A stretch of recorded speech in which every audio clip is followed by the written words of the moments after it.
Hello and welcome back to Off-Road Event. Kali ini kita sedang ada di Jakarta Auto Week dan kita akan melihat mobil-mobil apa aja sih yang baru diluncurkan di sini. Pokoknya yang baru-baru lah. Kalau yang sudah Anda biasa lihat di jalan ya udah biasa.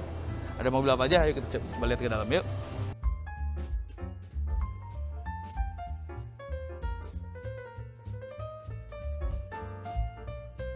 Oke, kita sekarang lagi ada di Planetary Hall. Di sini ada Wuling dan ada Suzuki. Sebenarnya nggak ada mobil-mobil baru ya di sini ya. Ya, Suzuki dengan line up biasanya, begitu pula Wuling. Kita lihat ke hall lain aja yuk. Selanjutnya, di hall ini ada Lexus, ada MG, ada Kia dan juga ada Mazda di sebelah sana. Buat Lexus sendiri itu ada NX baru yang baru diluncurkan. Di MG sendiri nggak ada yang baru, tapi mereka bawa MG5 GT lagi ke Jakarta Auto Week ini. Di Kia sendiri, nah Kia ini ada dua mobil baru, yaitu ada Kia Carens dan Sportage baru. Nanti kita lihat.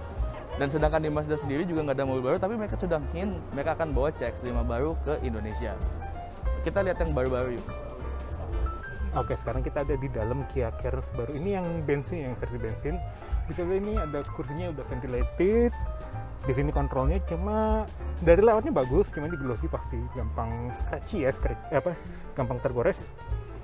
Tapi memang untuk katanya bocorannya 350-400 jutaan dia ini agak tuas-tuas switchnya ini agak murah ya. Ya mungkin buatan India sih, saya tidak komplain, emang buatan India agak begitulah kualitasnya. Tapi untuk fitur yang diberikan banyaknya kayak ada sunroof, ventilated seat,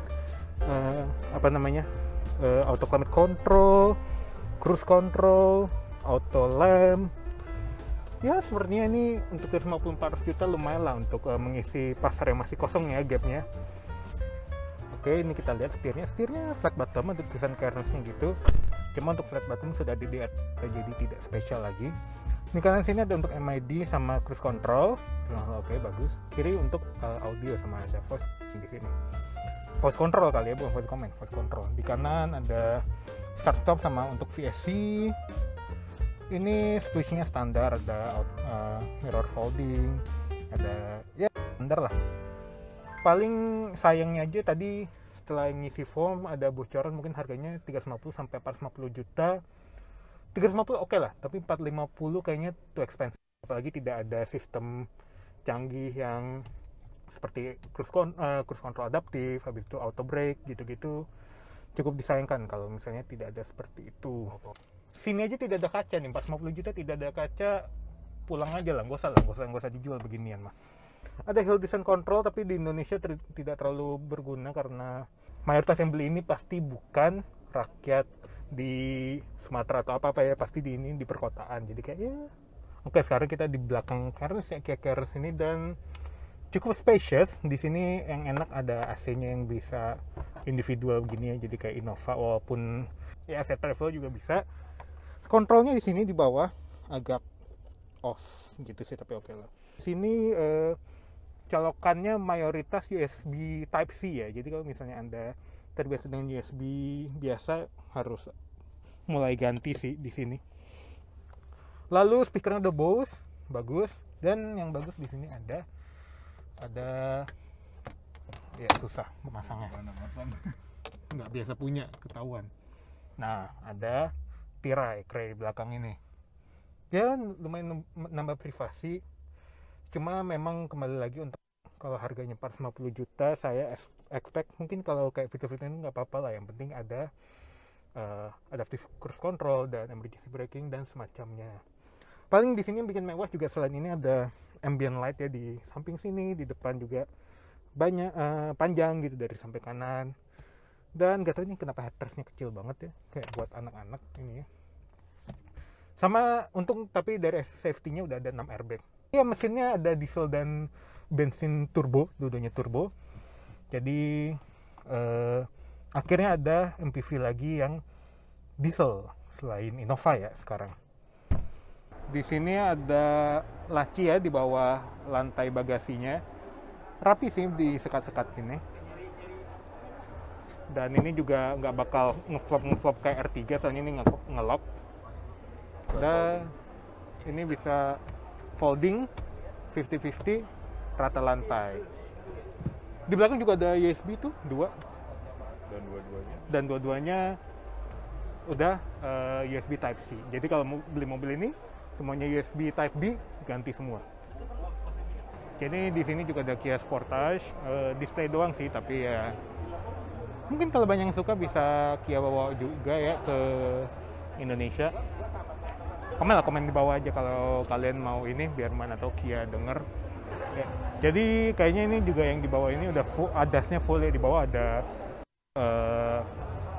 adaptive cruise control, mungkin di situ yang atas juga kameranya kamera lane keeping assist. Kalau di bawah sih dengan full ADAS ini sangat menarik sih melawan CR-V dan kawan-kawan. Jadi di sini juga ada GR Yaris ya. 4 orang besar itu yang pastinya kita semua tahu di display di sini.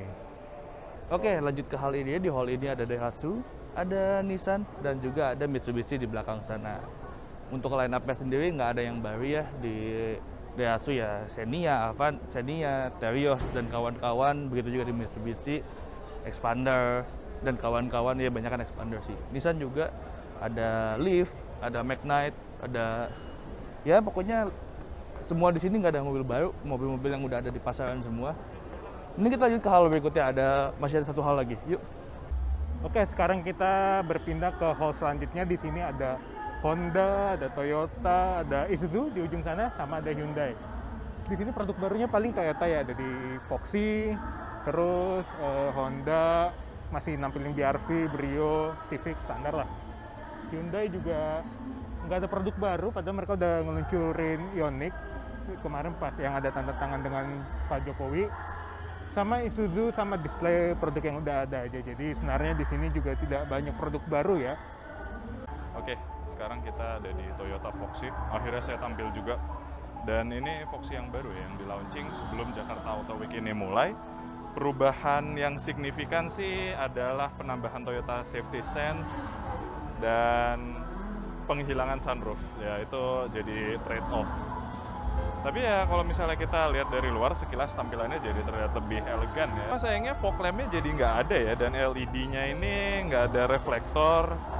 Kalau kita sih senang nyebutnya LED Vario ya, karena ya mirip sama yang di motor itu.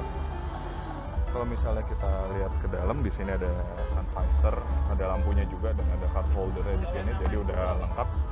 AC-nya sekarang udah jadi triple zone ya, jadi ada driver, passenger, sama passenger belakang. Kompartemennya banyak sekali ini. Ada charger juga di sini, dan chargernya itu portnya kebanyakan udah Type C. Ada laci di atas, laci di bawah sama kayak di Foxy. Dan ini soft touch-nya ini bagus. Soft touch-nya ini tebel, bahannya nggak kayak soft touch ala-ala, ini beneran soft banget. Dan plafonnya ya kan udah nggak ada sunroofnya, sekarang digantiin sama langit artificial yang dari Rear Seat Entertainment ini. Toyota Safety Sense-nya lengkap, udah termasuk adaptive cruise control juga, dan ya ini modulnya besar di sini. Di ujung sana juga ada head-up display, jadi ya ini MPV keluarga. Sudah memanjakan pengemudi lah, fitur-fitur safety-nya lengkap dan safety-nya juga semakin lengkap. Ini spionnya juga kayaknya udah electrochromatic ya, tapi tetap bisa day night view manual.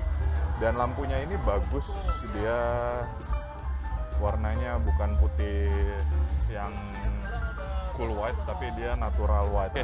Dan kalau misalnya kita lihat ke belakang, ini pintunya udah power back door ya, upgrade dari Fox yang sebelumnya. Dan ngebukanya itu dari sini, jadi agak lucu, bukan di pintunya tapi di sebelah sini. Nah ini kalau misalnya kita lihat ke belakang tuh kan, lampunya ini bukan full white ya, dia warm white. Nggak warm sih, natural white. Jadi tampilannya lebih mewah gitu, nggak full white. Kalau full white tuh jujur aja murah kelihatannya. Di sini juga udah ada charger, dan yang di belakang sini masih yang type USB Type A yang biasa. Oke, kurang lebih itu aja dari Foxy. Ya paling itu aja di sini sih dari JAW 2022. Kalau mau datang boleh, tapi di sini memang fokusnya bukan menampilkan produk baru ya, mereka lebih ke jualan saja. Ya sekian dari Overdriven, sampai jumpa di video berikutnya. Dadah.